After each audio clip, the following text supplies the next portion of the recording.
Good morning बच्चों, आज के कक्षा में आपका स्वागत है। हम संज्ञा पढ़ रहे थे, यानी नाम के शब्द पढ़ रहे थे। आपने इंग्लिश में भी नाउन पढ़ा होगा और नाउन को आप लोग लिखते हैं नेमिंग वर्ड्स। इस तरह से आप नेमिंग वर्ड्स लिखते हैं। ये नेमिंग वर्ड्स यानी जो नाम का बोध कराए, ऐसे शब्द नेमिंग वर्ड्स कहलाते हैं।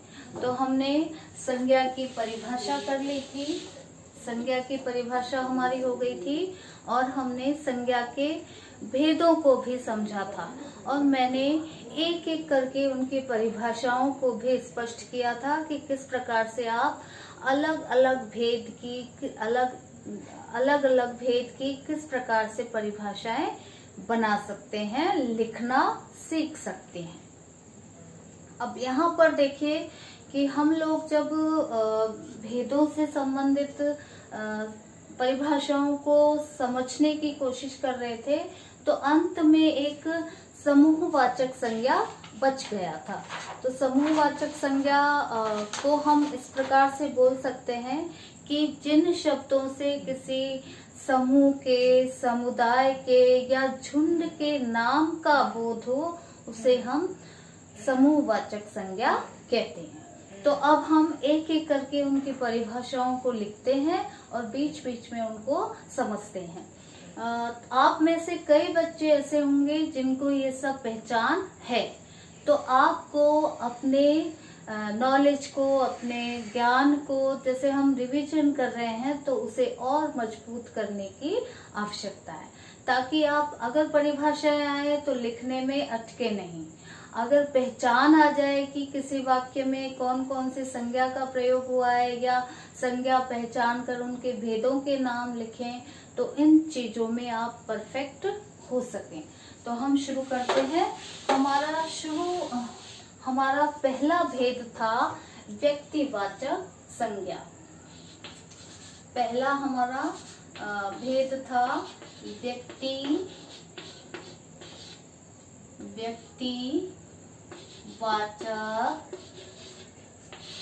संज्ञा, और आपको मैंने परिभाषा बनानी भी सिखाई थी। तो हम शब्दों का ज्ञान कर रहे हैं, तो जो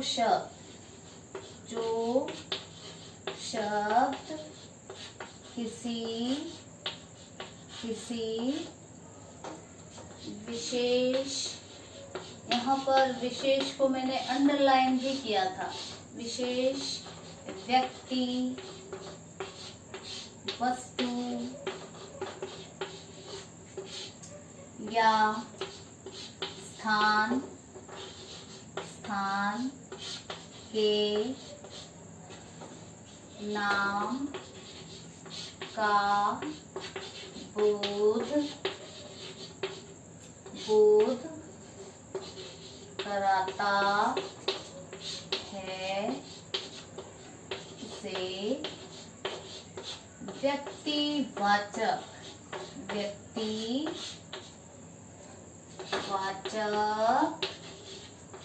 संज्ञा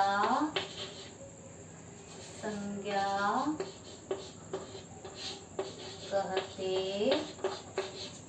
हैं। ठीक है, व्यक्तिवाचक संज्ञा कहते हैं। जैसे यहाँ पर आपको मैंने ये भी स्पष्ट किया था कि जो दुनिया में एक हैं इसीलिए वे खास हैं, विशेष हैं, यानी उनके नाम से हमके उनके विशेष होने का पता चलता है, तो उसे हम व्यक्तिवाचक संज्ञा कहते हैं। ठीक है, तो ऐसे बहुत सारे उदाहरण हैं, जैसे बहुत से क्रांतिकारी हुए, बहुत से स्वतंत्रता सेनानी हुए, जिसमें अगर भगत सिंह का नाम लिया जाए तो भगत सिंह व्यक्तिवाचक संज्ञा होगा। क्यों? क्योंकि बहुत सारे स्वतंत्रता सेनानी हुए, लेकिन भगत सिंह अपने आप में एक था, विशेष था। ठीक है, उसके जैसा कोई अन्य नहीं था। ठीक है, तो ये हुआ व्यक्तिवाचक संज्ञा। जैसे कुतुब मीनार, कुतुब मीनार, भगत सिंह,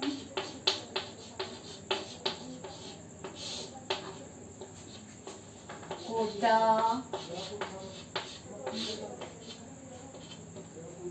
किसी किताब का नाम भी लिया जा सकता है, क्योंकि वे अपने आप में, ऐसे तो दुनिया में बहुत सारी पुस्तकें हैं, लेकिन रामायण, महाभारत, बाइबल, ये सब अपने आप में अकेले हैं और विशेष हैं। तो इसलिए ये रामायण, रामायण आदि आदि, ठीक है। इस तरह से हम इस व्यक्तिवाचक संज्ञा को समझ सकते हैं। उम्मीद है आपको समझ में आया होगा। यहाँ पर विशेष को हमने डबल अंडरलाइन किया है, क्योंकि ये विशेष व्यक्ति, वस्तु या स्थान के नाम का ही बोध कराते हैं। अब हम जो आगे की परिभाषा लिखेंगे वो भी ऐसी ही होगी, ठीक है। तो जो शब्द किसी, यहाँ से विशेष हटा दिया जाएगा, क्योंकि अब जाति की परिभाषा आ रही है। तो आप जाति को यहाँ पर लिख लें, जाति वाचक संज्ञा, ठीक है। जो शब्द किसी व्यक्ति, वस्तु या स्थान की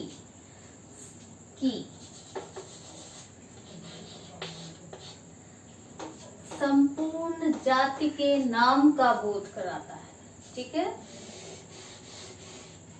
स्थान की संपूर्ण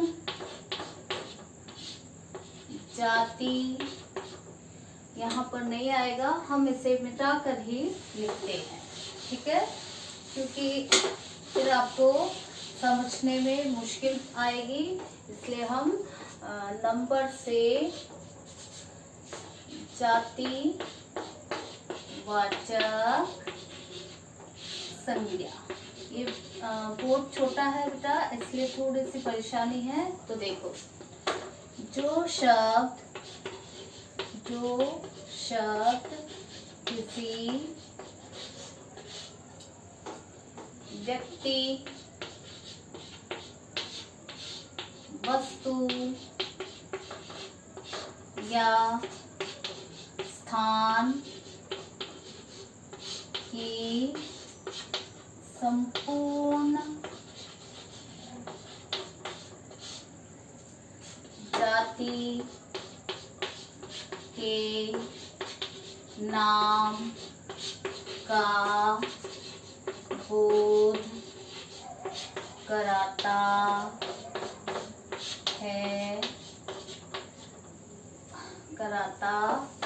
है, उसे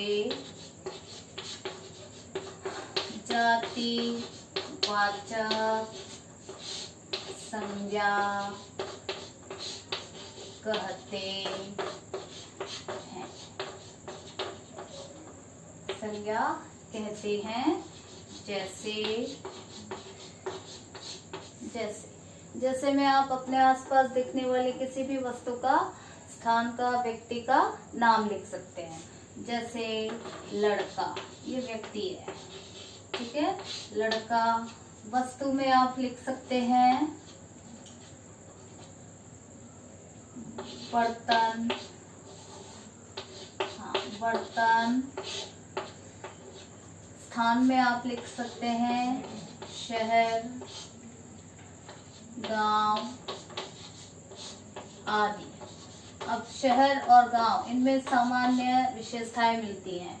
शहर बड़ी बड़ी चौड़ी चौड़ी सड़कें, पक्के मकान, पढ़े लिखे लोग, है ना। ऐसे ही गांव में कच्चे मकान, गरीबी, अशिक्षा, सभी कुछ मिलता है। खेत खलिहान, और शहर में बड़ी बड़ी बिल्डिंग्स, लंबी चौड़ी सड़कें। तो ये वहाँ की कुछ सामान्य विशेषताएं हैं, जिनमें हम उनको निश्चित कर सकते हैं कि ये शहर क्यों है और ये गांव क्यों है, ठीक है। तो इस तरह से ये हुआ जातिवाचक संज्ञा। अब यहाँ पर हम भाववाचक संज्ञा लिखते हैं, ठीक है।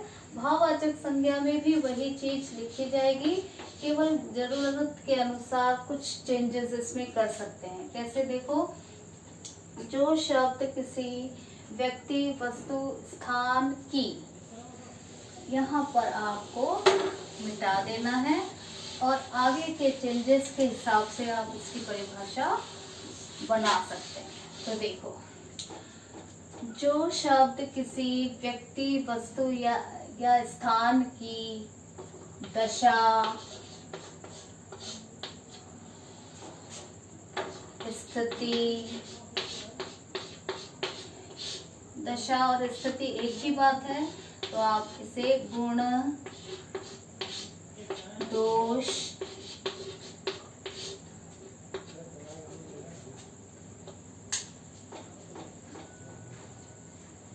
दशा, स्थिति, गुण, दोष आदि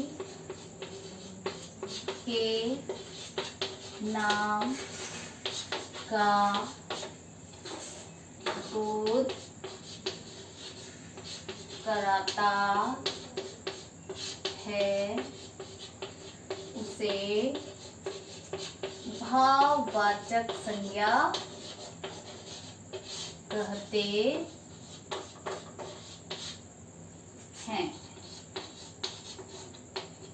जैसे अब इसमें मैंने आपको स्पष्ट किया था कि भाववाचक संज्ञा किसी की दशा से संबंधित होता है, किसी की स्थिति से संबंधित होता है, किसी की अवस्था से संबंधित होता है, या उसके गुण दोष से संबंधित होता है। जैसे आम मीठा है, ये आम का गुण है, ठीक है, मीठा होना आम का गुण है, तो हम इसे भाववाचक संज्ञा में कैसे बोलेंगे कि आम में मिठास है, तो मीठा होने का भाव मिठास। तो इस प्रकार से आप लोग विभिन्न प्रकार की शब्दों से भाववाचक संज्ञाएं बना सकते हैं। जैसे मीठा यहाँ पर विशेषण था, तो विशेषण को हमने भाववाचक संज्ञा में बदला, मीठा मिठास, सुंदर सुंदरता। ऐसे ही व्यक्ति से संबंधित क्या होगा, मित्र, मित्र होने का भाव मित्रता। इसी प्रकार से क्रिया से भी हम भाववाचक संज्ञाएं बना सकते हैं। अभी कैसे बनाएंगे ये अभी मैं आपको आगे बताती जाऊंगी। तो ये हमारा तीसरा भेद था, भाववाचक संज्ञा। जो शब्द किसी व्यक्ति, वस्तु या स्थान की दशा या स्थिति, गुण, दोष, अवस्था आदि के नाम का बोध कराता है, उसे भाववाचक संज्ञा कहते हैं। जैसे मधुरता, ठीक है, मधुरता। गंदा होने का भाव गंदगी, ठीक है।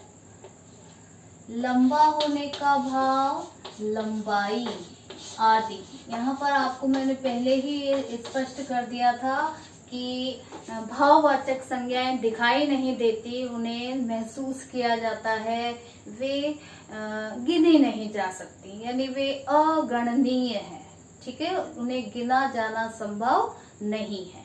तो ये तो केवल महसूस की जाने वाली चीजें हैं। तो हम इस प्रकार के शब्दों को भाववाचक संज्ञा मानेंगे, ठीक है। अब अगला है चौथा। चौथा है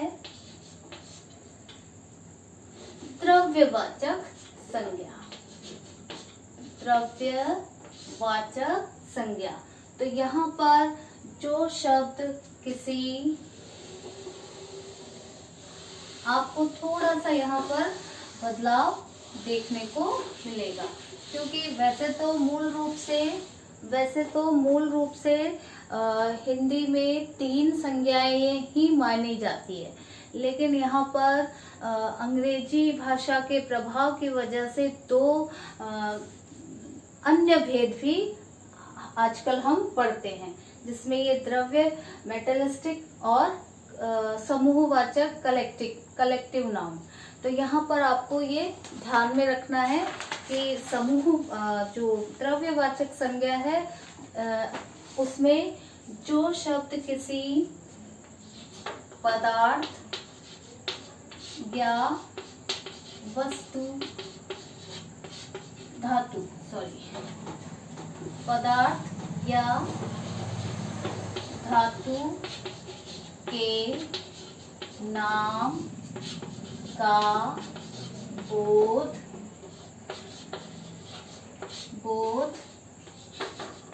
कराता है, उसे द्रव्यवाचक संज्ञा कहते हैं। या आप बहुत पहले से पढ़ते आ रहे हैं, यानी प्रारंभिक कक्षा क्लास 1 से आप पढ़ते आ रहे हैं, तो आपके लिए ये ज्यादा अनजान नहीं है। आप उनको हर साल अलग अलग प्रकार से पढ़ते हैं और चीज वही होती है। जैसे जो द्रव्यवाचक संज्ञा है, इसमें किसी पदार्थ या धातु के नाम का बोध होगा, और ये धातुएं और ये पदार्थ हमारे लिए उपयोगी होती हैं। हम इन्हें प्रयोग करते हैं जीवन को जीने के लिए, यानी जीवन में इनका कुछ ना कुछ उपयोग होता है। जैसे आप हमारे चारों ओर देख रहे हैं, लकड़ी के दरवाजे, लकड़ी के फर्नीचर, लोहे के फर्नीचर, प्लास्टिक के बहुत सारी चीजें, बर्तन और खाने पीने की जो चीजें हैं, वो सभी द्रव्यवाचक संज्ञा में आते हैं। ठीक है, जैसे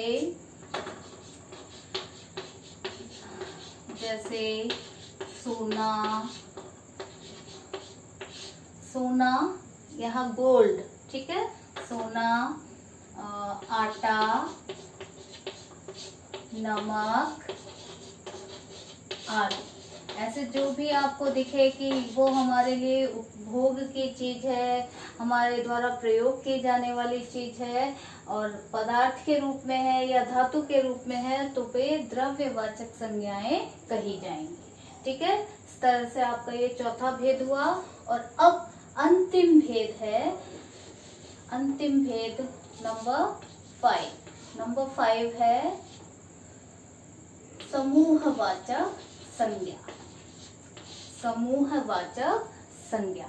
तो इसमें भी आपको यही परिभाषा लिखनी है, जो शब्द किसी, ठीक है, आप मेरे साथ साथ लिखें या इसको समझने की कोशिश करें, तो आपको लिखना भी आएगा। क्योंकि आपकी उम्र अभी कम है, तो आप जितना अधिक प्रयास करेंगे, जितना अधिक अभ्यास करेंगे, तो वहां पर आपको समझ में आएगा कि किस तरह से परिभाषाएं बनती है। यानी हमारी समझ को ही भाषा के रूप में लिख देना, शाब्दिक तौर पर लिख देना, यही परिभाषा है। तो अब देखो, हम समूहवाचक में इसकी परिभाषा लिखते हैं। तो जो शब्द किसी समूह, झुंड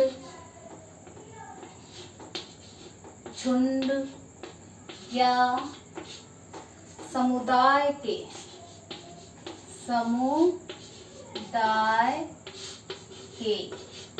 नाम का बोध कराता है, उसे समूहवाचक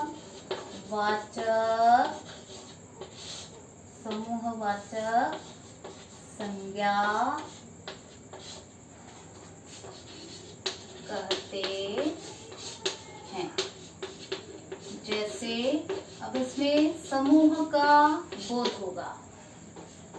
जैसे सेना जा रही है, तो सेना, जब हम कहते हैं कि अरे वह सेना जा रही है, तो इसमें यानी सैनिकों का विशाल झुंड होगा। एक अगर सैनिक जा रहा है, तो हम उसे सेना न कह के सैनिक कहेंगे कि वह सैनिक जा रहा है। तो यहाँ पर झुंड दिखाई देगा, यहाँ पर समूह दिखाई देगा, यहाँ पर लोगों का एक भीड़ दिखाई देगी। तो इस प्रकार के नाम को हम समूहवाचक संज्ञा में समझते हैं। तो जैसे सेना,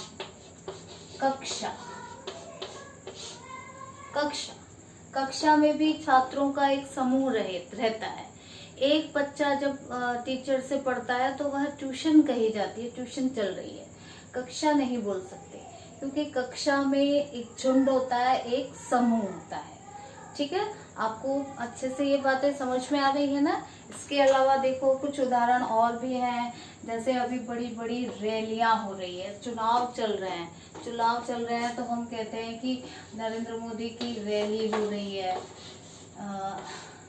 ठीक है, नरेंद्र मोदी की रैली हो रही है, तो ये रैली में एक व्यक्ति नहीं होगा, हजारों की भीड़ होगी, तब उसे कहा जाता है रैली। ऐसे ही दल ये भी एक समूह का ही बोध कराता है आदि। तो इस प्रकार से आपके ये पांचों भेद हो गए जिन्हें आपको समझना है, और मैं उम्मीद करती हूँ आप इसे समझ भी गए होंगे, क्योंकि ये शब्द जो है वो हमारे दैनिक जीवन में सामने आते रहते हैं, हम इन्हें बोलते हैं, इन्हें सुनते हैं, लेकिन अब इनका आपको पहचान आनी चाहिए, आपको ये समझना चाहिए कि कौन सा शब्द किस संज्ञा भेद से संबंधित है। ठीक है, आप क्लास 5 में आ गए हैं, अब 5 में अब आपको शब्दों की पहचान होनी चाहिए, और शब्दों में भी संज्ञा के प्रकारों की पहचान होनी चाहिए, क्योंकि आगे जाके आपको इनके शब्दों के परिचय भी देने होते हैं।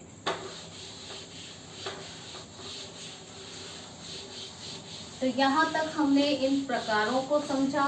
अब आगे हम विभिन्न प्रकार की भाववाचक संज्ञाओं को बनाना सीखेंगे।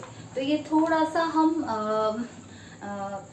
हम मौखिक तौर पर करें तो ज्यादा सही रहेगा, क्योंकि इतने सारे शब्दों को लिखना संभव नहीं है। जैसे दोस्त होने का भाव दोस्ती, दोस्त होने का भाव दोस्ती, और ये जातिवाचक संज्ञा से संबंधित है। दोस्त जो हमारे सुख दुख में शामिल हो, उस व्यक्ति को हम दोस्त कहते हैं। तो दोस्त होने का भाव दोस्ती, मानव होने का भाव मानवता, ठग होने का भाव ठगी, बच्चा होने का भाव बचपन, शत्रु होने का भाव शत्रुता, वीर होने का भाव वीरता, इसी प्रकार से सुंदर होने का भाव सुंदरता, इसी प्रकार से कठोर होने का भाव कठोरता, राष्ट्र का भाव राष्ट्रीयता, बूढ़ा होने का भाव बुढ़ापा, ऐसे ही लड़का होने का भाव लड़कपन। तो ये हुए जातिवाचक संज्ञा से संबंधित। अब जैसे सर्वनाम, आपको प्रयास से अभ्यास से ये चीजें आ जाएंगी। जैसे निज होने का भाव निजता, अपना होने का भाव अपनापन, इसी प्रकार से मम होने का भाव मम यानी मेरा, मेरा होने का भाव यानी मम होने का भाव ममता, अहम होने का भाव अहंकार। इसी प्रकार से विशेषण से भी मैंने आपको बताए थे कि जैसे मीठा होने का भाव मिठास, एक होने का भाव एकता, एक होने का भाव एकता, नरम होने का भाव नरमी, गरम होने का भाव गर्मी, सफल होने का भाव सफलता। ठीक है, इसी प्रकार से प्यासा होने का भाव प्यास। तो और क्रिया से भी बहुत सारे शब्द बनाए जा सकते हैं, जैसे खेलना, खेलने का भाव खेल, चढ़ने का भाव चढ़ाई, धोने का भाव धुलाई, पीटने का भाव पिटाई, लिखने का भाव लिखाई या लिखावट। ठीक है, सोचने का भाव सोच। हम कह देते हैं ना, अरे ये ठीक नहीं सोचता है, यानी इसकी सोच कैसी है। ठीक है, इसकी सोच अच्छी नहीं है, यानी इसके सोचने का भाव अच्छा नहीं है, तो उसे हमने सोचने को सोच बोल दिया। ऐसे ही चलने का भाव चाल, पढ़ने का भाव पढ़ाई, सजाने का भाव सजावट, तो इस प्रकार से आप जितने अधिक शब्दों को पढ़ेंगे आपको समझ में आएगा कि भाववाचक संज्ञाएं किस प्रकार से बनाई जाती हैं। तो अब मैं आपको कुछ एक्सरसाइज दे देती हूँ जिससे कि आप उन्हें कर पाए।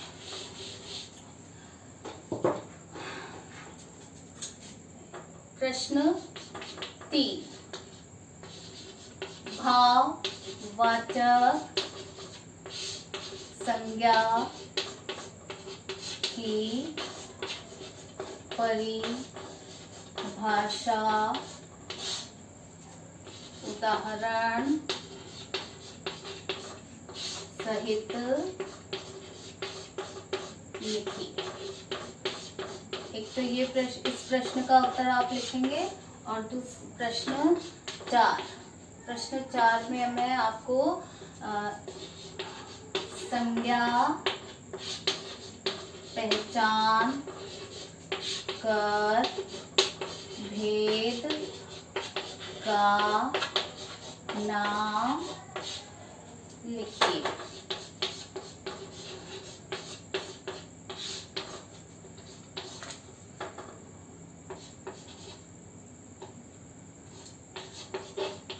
मित्र से बढ़कर कोई नहीं है। ये एक वाक्य है, मित्र से बढ़कर कोई नहीं है। तो इसमें कौन सी संज्ञा है? मित्र। अब मित्र किस प्रकार की संज्ञा है? मित्र एक जातिवाचक संज्ञा है।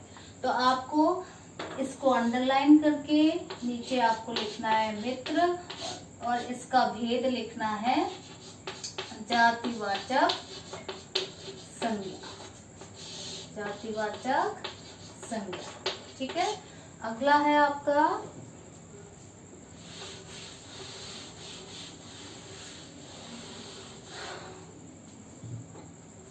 दूसरा,